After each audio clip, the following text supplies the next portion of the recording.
меня вечером 13-го задерживают. 2 машины с мигалками, в бронежилетах. Гаишники окружили дом. Жена в истерике. Ну, я не то что в шоке. Я теперь знаю, как это все было, кто сдал, и чё, и зачем, блин. Ну, этого всё не было, если бы я в 20-м спокойно получил все документы на семью и выехал нормально. Ничего не было. И не надо было мне этих политических, не надо было мне ничего. Меня задерживают в ВВС на поставы, вечером везут. Это вечером уже было. Я утром должен был уезжать. Я вечером хотел уехать. И как бы, ну, жена, слезы на глазах. Ну, уже тут столько был и до утра. Да и сам я остался. Всё, меня закрыли в холодную сразу. На следующий день на Столыпино и на Володарку. Вот там же искать уже пошел по полной программе. А, правда, в этом ВВСе еще полиграф проводили. Опять Губок приезжал. Под тему этого Федутовскую, Зинкович. Не участвовал Вот. ли ты в Ну, заговоре? да, да, да. Где скроны, блядь, и всё такое. Эмоции, нервы, сам понимаешь же.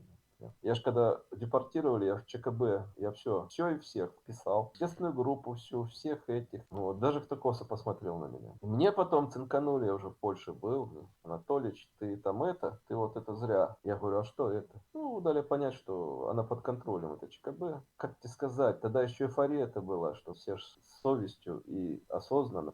Никто ж не сливает, мы ж своих не бросаем. Это был последний вот штришок после моего вильнюсского этого вояжа. Последний штришок того, что это все, помимо, что раз у меня в деревне там это все контролировалось и подсовывалось стукачьём, то это все организовано и до конца. И я потихоньку, помимо этой вот, себе мозги в порядок приводил. Окончательно, бесповоротно, что надо занимать боевую позицию, конкретно экипироваться, и иначе затопчут. Потом меня с Витебска оттянули на Володарку, закинули блатная хата, не блатная. Ну, факт, что вот эта дерготня началась, там, 2 каких-то приблотненных полунаркомана, блин, постоянно провоцировали, потому что знали, что уже мент заехал. Блин. Такие мужики, кто в годах, и видно, что со стажем, так шибко не реагировали. За общим столом, а те демонстративно, да, мы не сядем, там мусор нас. Ну, потом сели в конце концов.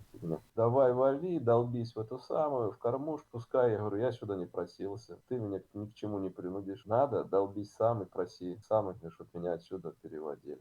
Клешнули, 1-2 камеры, 21-я, кажется, или не, или 21-й Латыпов сидел, после того суицида в суде как раз, это 21-й год, у него кормушка открыта, напротив на табуретке кто-то сидел. Следствие было, в основном упор делали на границу, не Незаконное на, пересечение, да. да, незаконное пересечение, это якобы зацепка, а второе, это весь 20-й год помнили все то дело. И то, там никаких этих нету чем подпереть. Так в итоге за что тебя посадили? Ну, 342-я за 20-й год Групповые и действия. 300, конечно, 342-я и 4 тома было. Из них только именно по делу, может, 1,5 тома. А остальное там всякая международная обстановка, технолог цветных революций, Шарп, чуть ли не полная эта самая книга распечатана. Ну, такой Шарп. макулатурой набили. Да. Да, набито, блин. И потом этапировали после следствия. На Витебск назад ехал как раз этапом с Бабарикой. Со Я старшим. вот как, да, вот самый, я не помню по отчеству его, как его, Виктор. Все в Дмитриевич. порядке, все в порядке, он не ответил ничего, куда едешь там. Я говорю, мы с тобой это, одной крови. Понял он, не понял, что. Ну, в общем, промолчал. И в Витебске в СИЗО меня на Шмон сразу повели, а его там оставили и, походу, повезли сразу автозаком на Полоцк. Сначала в камеру с БСниками, но потом засунули туда насильника. В ходе разговора это вечером выяснилось. Мы там не митинг, а бучу подняли, со мной сидел. Участковый, опер какой-то и бэповца вот этого закинули, он там над девчонкой глупился, на цепи чуть держал там. Ну, такое, блядь, она с балкона выбросилась, разбилась. Там по понятиям же, сам понимаешь. Вот, и его заставили долбиться в дверь. Потом меня по камерам кидали, эти собачники там, много вот что запомнил, это собаки по ночам. Блядь. Именно в эти камеры, это не высыпался ни разу. Спать нельзя, матрасы свернуты. На прогулке спортом заниматься нельзя, в камеры нельзя, рев, блин. Шмоны постоянно, в день по 2, может быть. И мои письма эти все до листочка вот так вот. Один там череп погонял, прапор. Но он больной весь, желтушный такой, с отеками, почками что-то, или с печенью перепил. Ну, урод, в общем, мораль. Ну, Витебское Вот. СИЗО я слышал, что самое жесткое такое Да, и там на прижимание. растяжке, там Да. типа, бля, я не ставился никогда. Хотите Спящие бейте, хотите. кругали знаменитые Да, были там. да, да. Раз там типа ты спишь, кто-то там с камеры там на тебя рапорт написал, или что-то дичь какую-то. Днем вообще по определению, особенно в таких условиях, спать даже не могу, даже если вырубает. А меня тянули там, типа раскручивать хотели, на карцер или еще что-то. Я потом с майором там с одним разговаривал, капитаном, блин. Ну, просто объясняю ситуацию, знаешь, ты офицер, ты, блин, я ему рассказываю за себя, блин. 2 командировки, горячая точка, опером, сопливых до начальника криминалки. Блин, и ты тут мне пытаешься что-то вот в эту, блин, эту херню намотать нафиг. Ну, напиши, что тебе надо, я ничего расписываться не буду, иди лесом. А так выводили пацанов там, блин, кордунов, там, металлистов всяких, блин, тот сдерзил кому-то, вытаскивают и херачат там, слышно, аж стены трясут, орет на. Такое. Меня не считай там этой самой Володарки, вот эти придурки, которые провоцировали. Я один раз, как его, в камере, Пальчисом сидел. Ты сидел?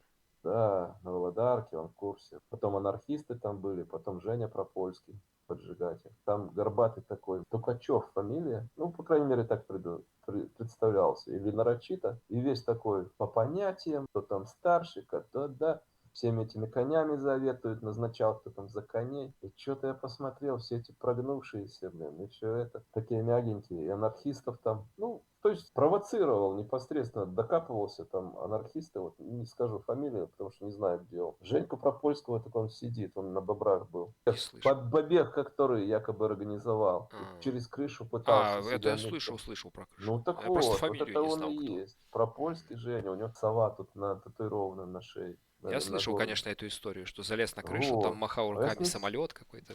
да, ну вот то ли под дурачка косил, то ли что. Но его Да. прессануло это все дело, блин. Анархистами сидел, блин. Так вот он, вот этот вот Стукачев, блин, докапывался то одного, то до другого, обзывал там по-всякому. Я ему раз так намекнул, что не по понятиям, даже если ты тут старше, ты там, мент, заткнись, твое дело на пальме, блин, и все такое. Потом кто-то, чего, и он там уже таким буром, блядь, ну, конкретно попер на анархистов. Есть у меня записано. И я один из всей камеры. Я говорю, ты что делаешь, блядь? Угомонись нафиг. Оставь человека в покое. И тот вспылил, тот подскочил ко мне на 3-й ярус рукой, блин. А я потом узнавал, мне, что, ну, провоцировал просто. И все, блин, еле сдержался, на грани был. Ну, блин, жена, ребенок, стимулы, блин, были. И все в тишина, блин. Я так к всем обратился. И что вы будете, блядь, терпеть вот это вот все, когда вас по-всякому, по-черному. И пальчицы, хрю, муля, никто не хрюкнул. Ну, вот, а так можно было бы его выселить или самим разъехаться. Ну, колешнули в хату и колешнули, зато дали понять нафиг, и все. Что, ну, такое дело. Следствие прошло на Володарке, меня с Бабарикой отвезли на Витебск, потом начали июль-август возить на суд. Ну, тянулась это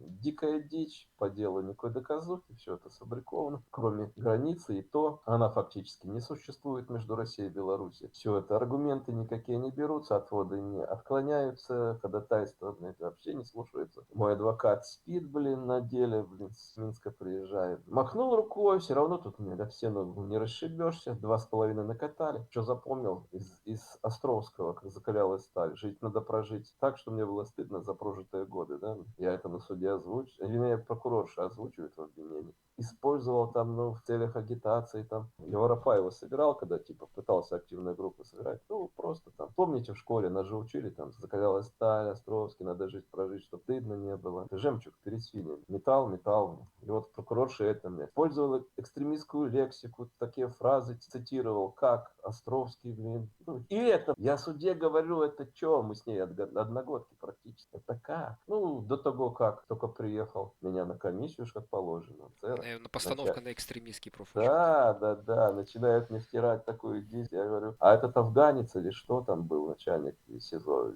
Ну, мне так казали, я не уверен абсолютно. Я говорю, вы же офицеры, вы же что творите? Вы же прекрасно знаете мою биографию, мое дело, блядь, и все остальное. Какой экстремист, какой учет, что вы от меня хотите? Вы собрались, блядь, ну так вот, знаешь, на эмоциях, блядь, там, блядь, и на матах, и на этих заклятых. И никто не возразил. Молчали, как сопли, обтекали. Лейтенанту какого поручили роспись меня взять.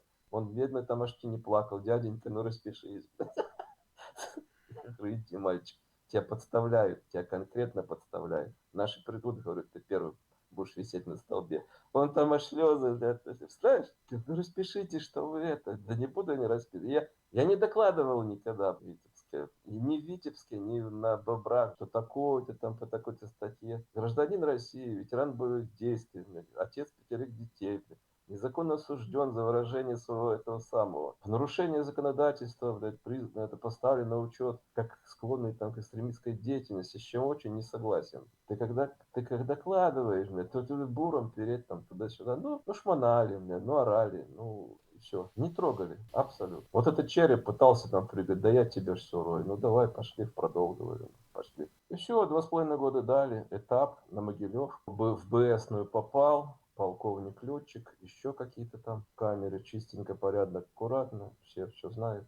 Нормально, военный порядок. И потом притянули на Бобры. Часам к 10-9 вечера, это был ноябрь месяц. Вот. И на карантин. Карантин я сильно заболел. Температура и все. Ну, холодинок. Там, помнишь, что-то Да. такое. Это пипец. Ни ночью не согреться под одеялом, ни... Ну, вообще. Только что вот так физически Я туда в крепко. конце сентября приехал, В конце 21 сентября. года. Да. А я вот в ноябре. И все. Меня бронхит сильно обложило. И вижу кранты, температура не проходит. Таблетки. Температура меряют, нифига не показывает. Ну, потом уже я... Или на морде было написано, что кранты. Записался на этот к врачу. Меня там на процедуры поводили. Поел таблетки и отпустил. Все. Это было декабрь, Новый год. Декабрь.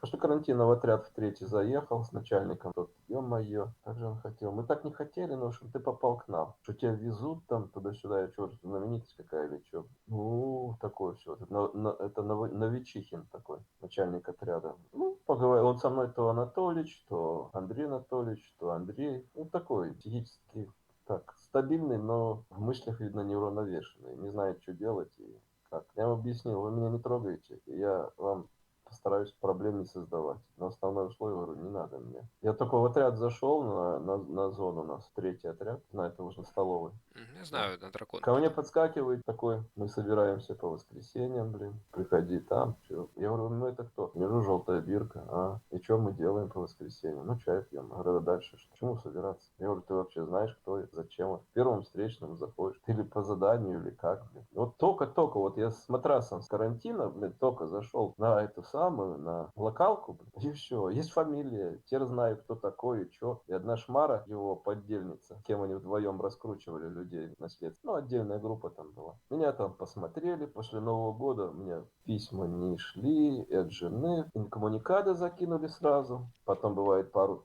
писем в кучу придет от жены. И к февралю месяцу, к началу уже начали. Смотрю, то один там подскочит с наркоманов, то другой. Начали ментовскую тут биографию цепляться и все такое. Вот. Нормально все, обошлось. А Вичихин потом вызывает и говорит, что, блин, ты ж понимаешь, мы так это все не можем это ставить, нам указание поступило. Или будешь убирать туалеты там, или сам понимаешь. Я говорю, а что сам понимаешь? Поедешь вот на ШИЗО, на ПКТ, и что? Твое здоровье сам выбирай. Начали там проверяющие кешера трясти. Я и ведомость не вел. Вот честно тебе говорю. Как записал, когда кешер собирал, что было, у меня там и ничего такого и не было абсолютно. Но чтобы считать там поштучно стержни и всякую эту хероту на вес прикидывать, сколько там, не могу я в цирках участвовать. Надо, сажайте, говорю, ради бога. На резину, когда там ходил, вот декабрь, вот ноябрь, декабрь, январь на резину. Пробовал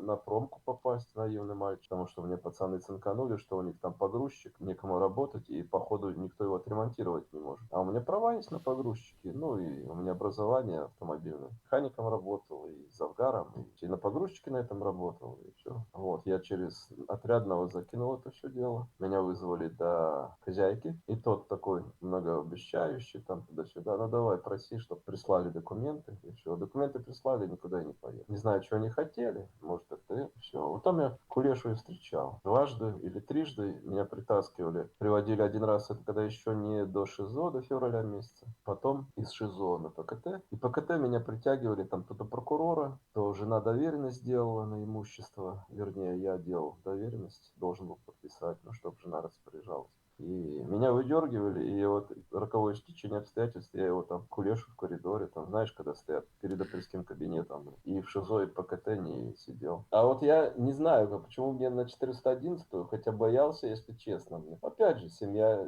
жена и все это дело, блин. Ну, я не скажу, что категорично там отказывался. Ну, в плане того, когда вот по графику это помещение там убирать, да. А вот эти общие туалеты, умывальники, нифига, ну, даже не близко. И когда вот начали намекать, уже я послал нафиг с туалетами Новичика. Говорю, ты что, блин, вообще что ли? Вот. Он такой, ну, блин, ему надо, его давит, походу. Вот. И, ну, тогда локалку пойдешь нести. Я говорю, все знают, что я мент, я буду локалку нести, блядь, и чтоб мне харкали под ноги, блядь, и вот это самое, там, наркоманы-уголовники, блядь, да, ну нафиг. Ну, ты поедешь на эту, на ПКТ. Я говорю, ну и что? Ну, это твое здоровье, вот этот диалог. Так я говорю, так я же за тебя сижу, за твою жену, чтобы, блядь, тут не это. Ну, были такие вот разговоры. Когда вот был раз вызвали меня еще до ПКТ, он с кем-то со своим корефаном с режимного отдела. Вдвоем сидят, Анатолич, Андрей, там, вот ты же военный, там, в командировке был. Что там это, вот войска собираются, война будет, не будет. А я-то информации такой не было. Я говорю, не знал, что там, где там дислоцируются, где там скажут. Знаешь, что учения там собираются и все остальное.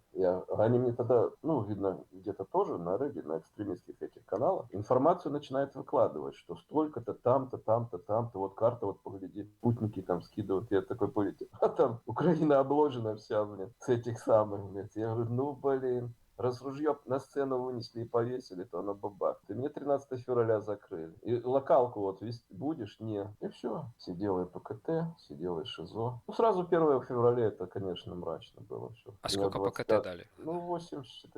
У меня Даже записано больше? где-то тетрадка есть, да. Мгм. Я тетрадку вынес, там письма вынес, которые там, ну, ответы с России, Слушай, на где-то самом деле пускали. это не так уж и плохо. Многие, я вот знаю, особенно вот 23-й год, 24-й, реально приходили на Кресбина и просили, закройте меня на ПКТ до конца срока. То есть, Ну, а менты говорят, хозяйка, это надо заслужить. Это типа, да. ну, это большая честь, чтобы на ПКТ сидеть. В Ой, ШИЗО, это пожалуйста, а ПКТ нет, ты чё? но если с кем-то еще, ладно, может, блядь, это... Не, А ты в ну, как, одиночке наоборот, сидишь одному хорошо. под камерой, блядь, да? Отдохнуть от этого. Тут и всегда на людях, всегда постоянно кто-то Не, ходит. это Нет понятно, личного да. пространства. Почитать там, пописать, английский учил, не ковырял. Такое-то систематизировал свой день, то есть расписан у меня был каждый день. Что когда делаю, там, зарядка, спортом занимался сильно, даже, может, чересчур. В моральном плане, особенно когда вот начали нет-нет, меня дергают на свиданку, а сидит какой-то мужик, блин, представляется адвокатом, которого никто не нанимал, и начинает втирать какую-то ерунду. Я говорю, а зачем вы приехали? У вас кто? Я говорю, что с родителями, что с женой сразу, что случилось? Первое сразу все обрывает. Да нет, да ничего, да все нормально, я все. И платить ничего не надо. Это странно. Ну, вот есть фамилия, у весны спрашивают, молчат, как рыба об лед, Не знают, кто понимаешь? такой, да. Конечно, денежки-то на адвоката пошли. Это схема есть такая, как потом выяснилось. Мне девчонки с весны, которые оттуда ушли, рассказывали. Ну вот, Так, освобождение. ну, Оказался в Европе. Самое интересное. Вот ты посмотрел, что происходит после всего этого. За что боролись и на что напоролись. Что дальше? Что да ты делал? ничего дальше. Я, в принципе, таким и остался. Во-первых, правду матку рублю. Это я вижу,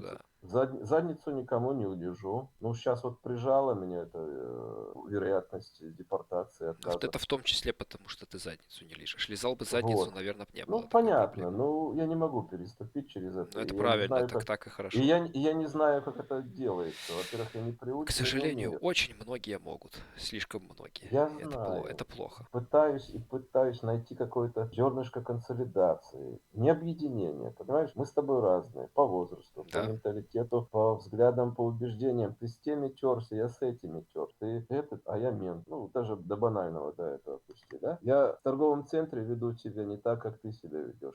Я движуху в торговом центре вижу не твоими глазами. Я там карманников уже вычислял, вот, этих самых, потом барсеточников тут. Я хочу добиться всего сам. Я не просил помощи. Мне помогали 300 евро Морозиха тогда. И то через большой геморрой. И я их не получил, а перевел на одних людей, которые потом в семью это. Плюс долги и куча на всяких адвокатов. Расходы, заблокированные карты были у меня. До пенсии доступа не имею. Вот. Помощь от И организаций всяких. Там Белорусский дом прав человека в Варшаве, там Весна. не-не-не-не. Я Кто-нибудь. ж тебе поясню, да. С весны на жену выходили на лечение ребенка еще в 2020 году. Жена, находясь в Беларуси, под грузом заботы о ребенке, хозяйство, дом частный и все это. Ей не до этого было, и она боялась, и она конкретно, не хотела ни с чем. Я ее говорил, инструктировал и все остальное. Они 3000 евро с 2020 года обещали. Я потом освободился, уехал в Польшу. Меня нашли, но у меня нету конта. Я не могу его получить. Вот. А им там надо конто какое-то конкретное было, блин. Я даже не знал, от кого это 3000. Как выяснилось, это весна. Один там сменился или другой кто-то это сопровождал. В итоге только сейчас вот получил эти деньги, и все. И то не всю сумму. Часть суммы оставили ему. У него там сложный момент жизни сейчас был, по крайней мере. Надеюсь, помогли. И часть еще одна семья. Ну, а я работал, как-то стабильность была, надеялись, и все. А тут, видишь, у нас отказ, и сейчас нелегального статуса. После 30 дней ни как бы разрешения на работу нету, хотя юристы не уверены и не знают. Никто конкретно не сказал. И все. И вот эта движуха, я пытался достучаться до Тихановского, когда он вышел. Он сразу под пресс попал, франковской котлы, блядь. Его, мало того, что он, сложно ему было Да, после тюрьмы, так его прессанули, Беспалов. На меня, я его контакт еле вырвал через Зулинскую, или его сразу отдали под опеку Кабанову. И все. И он там вроде бы, да мы сейчас, да я тебе помогу. Он скидывает у меня это контакты партизан. Партизан сказал, иди, мальчик, Стрижака проси денег и нанимай платного адвоката. Судаленко, я знаком с ним по 2020 году, когда первый раз административку отбыл в ВВС, я к нему просто мне дай образцы, пожалуйста, ходатайства на обжалование дела, которое принято в белорусской юриспруденции. Потому что российские, я понимаю, что я могу сам все это делать, ты мне просто шаблон дай, был послан нахрен. а Я больше не почему? прошу. Не знаю. И он мне это не объясняет, потому что он, да, некогда занятый, и все. Это еще до июня месяца 2020 года, то есть большой нагрузки, наплыва там не было никакого. Шли вот эти пикеты по сбору и все остальное. И все. Как там в «Зеркало» вышла статья, она у меня интервью брала, какая-то девка. Ну, она представилась, по крайней мере, так. Она выдрала с контекста одну треть, до конца все не договорила, о чем вот мы как с тобой сейчас разговаривали, только она по телефону. Она не уведомила меня, допустим. У нас интервью не закончилось, она сказала, мне к адвокату надо было ехать. Она в понедельник продолжим. В понедельник она не объявилась, а потом, когда вот в четверг, в среду, это статья. Я ей звоню, а почему так? И там все куча выбрана с контекста. Получается, что за мной бегали и «Страна для жизни», и Зазулинская упрашивала, и все хотели помочь, а я отказывался, гордый, блядь, такой непреклонный. Как-то так. А что касается вот Витебска там и все это остальное, мои взгляды на то, что происходит, так я это своим этим профессиональным взглядом все это оцениваю. И Да, вот, профессиональным взглядом. Тихановская агентура или нет? да, да. Или она просто прогнулась? Она прогнулась. Ну, а потом, когда пошел на сотрудничество, сам факт, взяла деньги, это уже все. Что по воровским понятиям, что в любой этой самой, она взяла деньги. Она не бросила в рожу, блядь, не зарядила там. Дети были уже в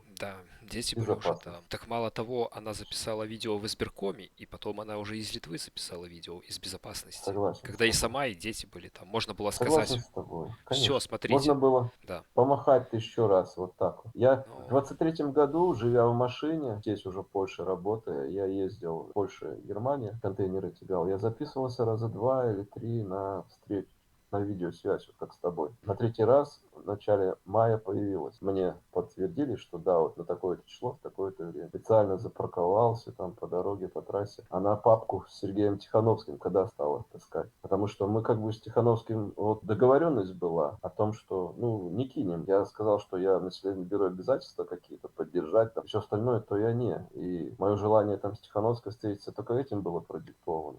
Адвоката увидеть его, там, договориться. У меня свой адвокат в России, друг адвокат. Мы с Тихановским переписывались. И я как бы впрягался за него, грубо говоря, так вот. И даже перед этим. Первым делом я задал Тихановскому вопрос. А он в инкоммуникадо находится? Вы кричите, у вас там байсолы, байполы, они там агентуры, Кабанов там на себя тельники рвет. Я такую информацию знаю, закачаешься. У нас там лояльные менты есть, нас поддерживают, блядь, и вы не знаете, где ваш муж находится, и что он делает, и в каком он состоянии. Я говорю, я не поверю, вы же знаете, что я мент бывший. Мне эту тюльку протолкнуть очень сложно. Хорошо, говорю, нету возможности знать там. почему-то, да, вообще не освещается о том, что он где и как. То есть адвокат, когда бывал у него, почему не было никакого, как тебе сказали, в газетах там за публичными людьми следили и описывали там состояние, где находится, болеет, не болеет и все такое. Это нюанс. Так. После этого разговора буквально на следующий день она папку начала стягать с Кановским, показывать его на виду. Понимаешь? А то такое впечатление, что его специально замалчивают. Ну да, инкоммуникада, вот нету. Но Тихановская как бы отдельно, он отдельно. Дальше потом, блин, интересно, когда он вышел.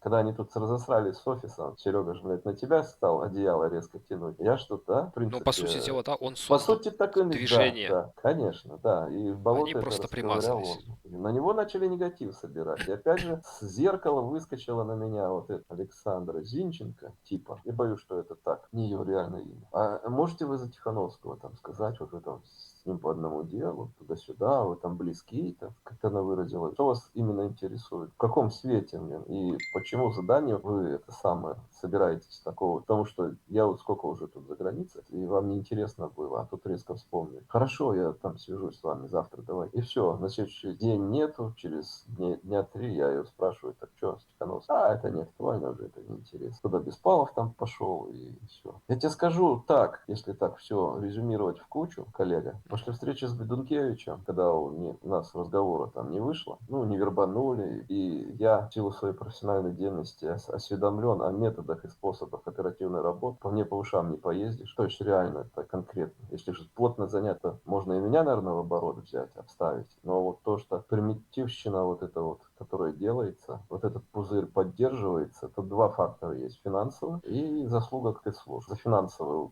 уцепился по старой давней традиции Франок со своими. А что касается содействия спецслужб, за Франока не скажу, но вот что Лебедько, Добровольский, Ковалевский, Ковалькова, Горбунова, это однозначно, это стопудово. Когда у нас такой разговор был, как с тобой, у них техническая заминка вышла, и на кадр, вот как ты сейчас передо мной, выскочил Ковалевский. Я такой, оба-на, а это кто? А что вы делаете на личной беседе с нашей лидершей? Он покраснел, смутился, у меня там что-то прозвучало за кадром. Получилось что-то не так, и он пропал. Одноклассник Вити Лукашенко, за одной партой они там сидели, да, учились где-то. Вот.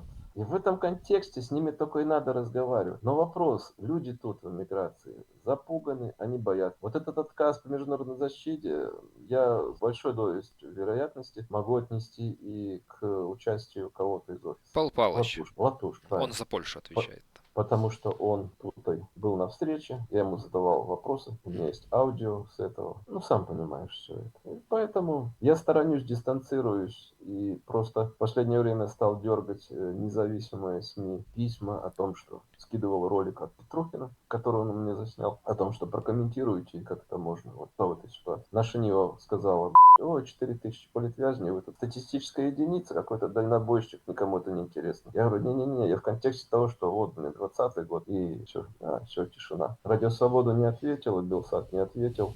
Лупач, я с ним знаком, он земляк мой из глубокого. По ушам мне какую-то тюльку тележит, блядь, завтра, туда-сюда и все такое, и тишина. Дмитрий Казакевич, Радио Свобода, бывший, сейчас вроде сценарий пишет для Нехты или Белсата. То же самое. Земляк, соседняя, с нашего района, в деревне там, недалеко, Бельки такая. И тишина, вот, и все. Зазулинская вышла, я ей закидывал за одного новополоцка судью, Серега озвучивал, там, Петрухин, которого кинули конкретно. Вот, он и военный, он и добровольцем поехал туда, и сейчас тут в Гданьске. В овощном таком состоянии, после инсульта. Нафиг никому не нужен. И Зазулинская эту тему за него двигал, за свою намекнул, говорю, как и так. Она как-то тон сменился, такая стала лояльненькая. Хотя в приватных чатах, там, беседах с другими политзеками, ну, было там дело. Чуть ли не дурой мою жену обзывала, что она ничего не хочет, никакой помощи, боится, все. В таком контексте, знаешь, не высказывал ей это.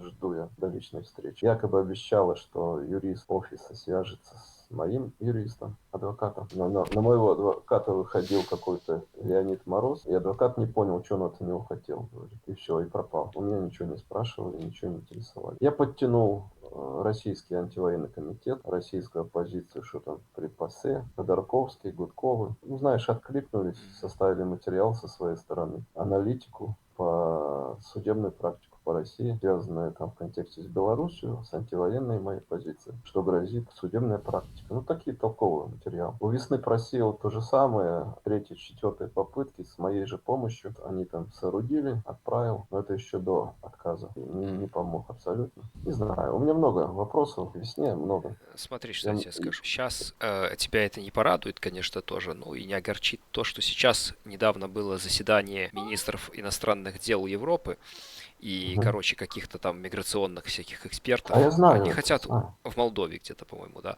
вот они хотят ужесточать миграционную политику ЕС, и с июня это начнет действовать. Определить третьи страны, типа хаб, типа той же Молдовы, еще каких-нибудь стран, куда высылать мигрантов, которые не кондиция для Европы, кому отказ. Вот, и поэтому это Я знаю, я знаю. будет переписываться локальное законодательство в разных странах. В Литве наверняка они тоже об этом позаботятся. Они любят белорусов отсюда выживать. Так что скоро будет очень многие попадать под эти все критерии, будет выпирать. Как тебе сказать, ну, заявлять-то много чего заявлялось. Вопрос, как они отработают этот механизм. Просто тут на кону стоит вот что, сам понимаешь, ты же сам разбираешься. Бюджет Евросоюза, Понятно, сейчас военные ПАСЕ. расходы растут. Не в этом дело, я тебе скажу. Часть бюджета, которая расходуется на демократию, поддержку, она же пилится с участием этих же законодателей, которые работают там на ужесточении, как ты говоришь, миграционного. И схемы довольно-таки очевидные, непрозрачные, но очевидные. И вот все эти самые пранок встроены в них хорошо. Вопрос, я уже отметаю там роль спецслужб, что с этого какую корысть имеет. Вопрос, простые люди, там так, расходный материал. И, Мы с тобой наконец, да. нужны, когда это самое, когда надо преподнести основания для того, чтобы выделились гранты, деньги, картинку создать. Наконец, А дальше? под заключение, Ну, что посмотрим. делать-то? Мы поговорили очень долго о том, что происходит, и главный вопрос, что с этим всем делать. Какие ты видишь выходы вообще? Что вообще можно делать в этой ситуации? Какие мысли по этому поводу вообще есть? Чтобы что-то делать, надо чем-то жертвовать. Много сейчас после 20-го готовы опять в это же болото вступить. Я думаю, Вот что есть люди, которые готовы были пожертвовать. Вопрос, ради есть. чего? Никто не хочет жертвовать зря ничем. Ну так вот, я про что и говорю. Ну, первое, то это консолидация. Для Вот. этого А нужно доверие. это доверие, это, во-первых, а получить доверие, восстановить это могут те, кто сильно не замазан в 20-м, как на предательстве или на корыстной выгоде от этих событий 20-го. Ну, тот же Поздняк, тот же Усов со войны, те же Цепкало, Балкунцы и все. Но каждый пытается работать на себя, потому что опять стоит в прерогативе не Беларусь, не изменение этого самого ситуации политической там и замена режима на что-то такое демократическое. Опять же стоит, не знаю почему, вопрос личного я, опять лидерство, опять это все на фоне мы за Беларусь, мы за белорусов. Вопрос с этим никто не хочет расставать. Вопрос удастся, не удастся перетянуть, переформатировать протестные движения вот этих, которых кого я назвал, на себя, а соответственно и потоки. Европейская эта бюрократия, она быстренько схавает нового лидера и новую движуху и будет на нем уже делать свои дела. Ну, я даже этого не вижу. Каждый по своим куточкам. Я с Усовым там вот иногда не закусываюсь, а просто пытаюсь его вытянуть на то, что, ну, аналитик он красиво говорит, рассказывает там. А практическая польза какая? Ну, все это очевидно, но без каких-то красивых формулировок, тонкостей, тезисов. Все это все знают. То, что в мире происходит, куда мы катимся, особенно то, что случилось, да? Какая альтернатива? Их нет тут среди диаспор. В диаспорах заправляют офисные, потому что у них деньги. Вопрос, почему диаспоры никто не хочет переформатировать перевести на самоокупаемость. Будут гранты, будет какая-то местная помощь от местных властей, да, хорошо. Но есть же большинство-то все равно работают. Все равно 1,5-2% от налога могут передавать. Могут, но для этого людям надо дать, показать, что они что-то могут, что-то они значат. А им постоянно закрывают рот, спускают им сверху какие-то инициативы, какие-то тутаки, какие-то пляски с драниками, какую-то лабуду на стадионах, забеги, футболы в поддержку политвязней. Ну, банальное собраться в воскресенье, лето, тепло, на каком-то пятаке, кто собрался, кто пришел, потом расскажет, блядь, и объяснить, что мы делаем, куда мы движемся. Или на лопату это все, и белорусы тут ни при чем, как я вижу, простые белорусы. 1,5% с налогов в общий бюджет, в открытый, в прозрачный. Выбрано финансово отчетное лицо, выбрана контрольно-ревизионная комиссия. На каких-то с Гданьска, с Варшавы, с Катовиц, с Кракова представители собрались, обсудили, оговорили, пригласили Козлова, Петрухина. Те осветили какие-то злободневные вопросы. Не надо, там стратегическая задача одна, вернуться на Беларусь, и Лукашенко вздернуть на столбе. Да? Ну, это же все начинается с системного подхода формирования самой альтернативной системы. А у нас что? У нас офис и вся эта дикпики создают 80% информационной повестки. Те люди, которые в 20-м огреблись, которых выкинули, которых освободились, которые не были медийными, публичными, они забыты мне, тягают на эти эфиры только те, кто может в струю что-то красиво сказать. Тут Латушка приезжает, там ему чуть ли не руки идут целовать. Пал Палыч. Сахащик приезжает, то же самое. Он дикую дичь втирает, а тут что? Вот восхищение. Ты что? Он уехал, где Сахащик? Приезжал дядька Шурмей за полк Калиновска. Кабанчук приезжал. Сейчас опять тут перед выборами забуговские эти самые хлисты приезжали. Манько и Михновец. И чё? Диаспоры нету, одни и те же, я смотрю на эти встречи. Приходят одни и те же. Им задаешь конкретные вопросы, что-то предлагаешь. Да, дай контакты, запишешь и с концами. А политическая партия, это Вольная Беларусь, Усов, ну чё, где Поздняк, где что? И все, что делать? Вот блогеры и говорите, делаем альтернативу. Ты где живешь? В Вильнюсе сейчас? Да, Ну, в Вильнюсе. альтернативно, закинь. Еще кто-то же вокруг тебя есть. Давайте соберемся, обсудим. Кому интересно. Но опять же, рассчитывайте, что подсунут офисного какого-то крикуша, блядь, который будет орать. Ну ты посмотри еще. Тут момент такой, что инициативы скидываются все сверху. Снизу на уровне. Все равно же, я вот сколько сдавал Усову, где ваши первичные ячейки. И тому же этому Вильскому, он как-то друзья пытался долбиться там в 23-м году, что ли, или что. Но когда конкретно вопросы задал, все, съехал, до свидания, никаких контактов. Понимаешь, все инициативы идут сверху. Почему снизу никаких инициатив нету? Пускай она от партии Громады, пускай она от Поздняка, от Вольной Беларуси, но она сформироваться должна снизу. Вот как ты озвучил сейчас те же права. Да люди, понятно, они все равно стадом были, Да. стадом и останутся. Инициативы есть, но они Вопрос, быстро блокируются. То есть, понимаешь, оно на уровне вот человек какой-то в телеграм-чатах, вот в наших ну, связанных, начинает выкидывать, допустим, коллективное письмо какое-то там туда-то, туда-то. Вот поменять вопрос. этого Кардашина Веремейчика. Или там Мгм. за права, чтобы можно было права на белорусском в Литве сдавать. Или еще типа такого вот. Ну, эти темы, они не получают поддержки где-то на верхнем уровне. То есть нижние инициативы, они так внизу и А оно остаются. это надо? Они гасятся. Их вполне устраивает, как Лукашенко устраивает то, что у него там творится. Их Ну, вот, здесь устраивает все. Деньги поэтому, текут. поэтому так и Поэтому получается. не-не-не-не-не, я тебе опять ты вот упустил. Инициативы сверху, они не рассчитаны на тех, кто внизу. Когда инициатива снизу, а для того, чтобы надо просто иметь из себя представлять, что-то из себя представлять. Если диаспора в Гданьске, то она должна быть диаспора. У нее должен представитель, который там может в офис зайти и все. Он делегирован. Вопрос, кто делегировал всю эту котлу, которая наверху. Вот эти выборы, 2000 человек, это чушь собачья. Про страну для жизни, партию ты слышал? Да, слышал. И что, где она? Савюк. Где?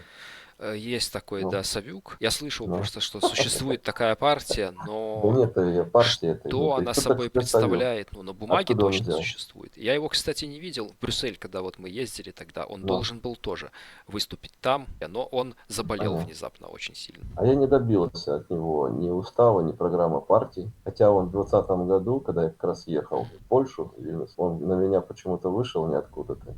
Неизвестно откуда, откуда мой контакт взял. И пытался. А потом в 24 году, насколько помню, вот, опять появился у меня на контакте и стал закидывать непонятно что. Такое чувство, что что-то выпытывал, и все. Может, примеривался. Это ж надо актив Но я сформировать, задал, найти ну людей в конечно, команду, да. конечно. Но я потом видел Мониторил активы. почву. Я фотографии видел этого актива. Ну, вот. Была, Если да, там фотография. Вся Да, если там толпа там. Зазулинская и еще там Кулеша, что ли, ну, прости господи, и все. Я ему эти вопросы задал, я говорю, скинь мне, Виталий, это самое, программу устав, и все, до сей поры нет. Он меня кинул в контакт какой-то в Гданьске каким-то хлопцам, а те меня сразу стали агентура и еще такое. Если у тебя есть партия, с тобой работают европейские политики, ты можешь получить грант под это дело. Если ты либерал, ты будешь работать с европейскими либералами, с немецкими, с голландскими, еще с Это какими-то. Это, понятно, ну, это деньги. система. Да. Ну так вот, вот эта возня Социал-демократы с сейчас социал-демократами Сейчас работают. идет возня. Да. Сейчас попытки в Украине там что-то такое преподнести. Опять же, я допускаю 1000 раз, что Украина сама эту карту разыгрывает немножко. И вообще, мы многие моменты, я просто не хочу их озвучивать. Готовится что-то, и все. В какую сторону? Вопрос, что из этого всего получим мы, Беларусь, без нас решат опять в очередной раз. Потому что мы никто. И представительство вот это только для грантов, как ты говоришь,